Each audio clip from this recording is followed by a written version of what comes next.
Avropa İttifaqına üzv olan ölkələrin dövlət və hökumət başçılarının qeyri-formal sammiti Kopenhagendə Christiansborg sarayında keçirilir. Bir qədər bundan əvvəl Avropa İttifaqına üzv olan ölkələrin liderləri gəldilər. Bura məndən arxada gördüyünüz qırmızı xalının üzəri ilə keçdilər və saraya daxil oldular. Onları Danimarkanın baş naziri xanım Mette Frederiksen qarşıladı. Ailə fotosu çəkdirildi. Daha sonra isə görüşlərin başlaması üçün onlar saraya daxil oldular. Müzakirə olunacaq məsələlərə gəldikdə isə demək olar ki, bütün məsələlər bu və ya digər şəkildə Rusiya ilə bağlıdır. Belə ki, Avropalı liderlər Rusiyanın dron müdaxilələri fonunda Avropa İttifaqına üzv olan ölkələrin təhlükəsizlik sisteminin, xüsusilə də hava hücumundan müdafiə sistemlərinin bir-biri ilə əlaqələndirilməsi və gücləndirilməsini müzakirə etməyə hazırlaşırlar. Bundan başqa 2030-cu ilə qədər müdafiə strategiyasının ilərləməsini artıq müəyyən olunub bu strategiya, amma hansı addımlar atılır və hansı addımlar atılacaq bunu müzakirə edəcəklər. Eyni zamanda deməli Rusiyaya qarşı təzyiqin artırılması və yeni sanksiya detallarının da burada müzakirəsi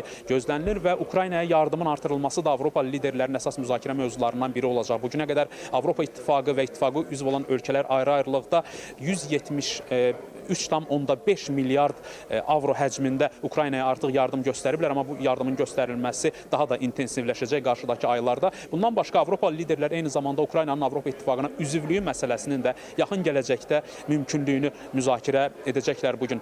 Onu da deyim ki, bu sammit olduqca yüksək səviyyəli təhlükəsizlik tədbirləri fonunda keçirilir. Hətta jurnalistlərin yoxlanmasında da, texnikamızın yoxlanmasında da biz bunu hiss etdik.